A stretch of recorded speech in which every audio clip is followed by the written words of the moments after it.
Hello, everyone, and welcome to Chapter 2 Club's Smart Woman's Guide to Breakups and Everything After. Today, I'm here with Washington State family law attorney Elise Bowie of Elise Bowie Family Law, and we're going to be discussing why you should not stay in a bad marriage for the kids. Welcome, Elise. Thank you. It's so nice to see you again. Nice to see you as well. Well, wow, staying in a bad marriage, that is such an interesting topic.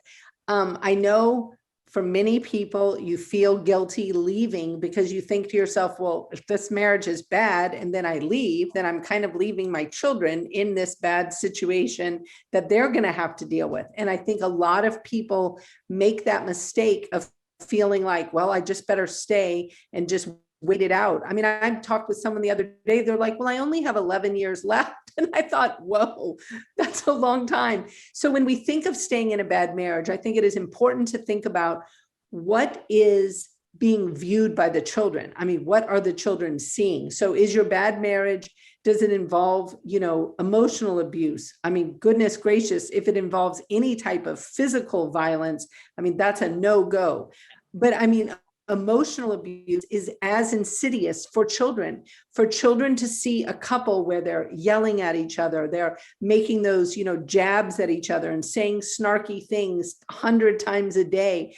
You can see it in the children, and you'll often see it in their behavior with either their siblings or their friends or in school. Many times staying in a bad marriage is actually flat out detrimental to the children. The children would be better off in two homes where the parents are comfortable. They're not in, that type of warfare, fighting, and both parents just can be their best selves in the two separate homes.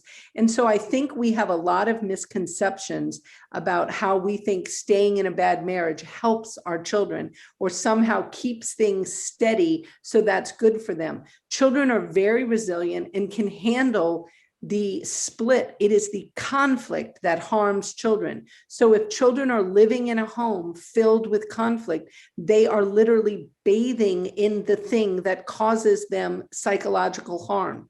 And so getting them out of that conflict is the best thing to do. No doubt, I don't mean to minimize that divorce and separating is hard. I don't mean that at all. But there's tips and tricks you can do. There's reaching out, getting co-parent coaching. There's things you can do to ensure that the two-home environment is actually more beneficial to the children than the one bad environment where they were dealing with all the conflict. And I think the other thing is we adults kid ourselves when we think the children don't know what's going on. People will say, well, they don't hear me fighting. I'm like, yes, they do. I mean, and I work a lot as a guardian ad litem, so I get to interview children. Oh my gosh, they hear it all. They know it all. They often can tell me, my dad hates my mom because of blah, blah, blah. And they literally know the reason.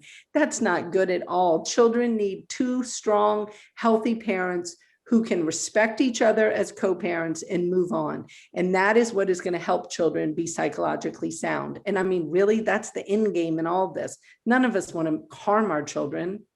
Yeah, I totally agree. And I know, people that just, they become selfish and they don't think about their kids first. And it's doesn't do them a service or the kids. It's just a big mess when you go that way. So totally agree. Thank you so much for this information. And you can find more resources on our website at chapter2club.com. And we'll see you all next time. Take care.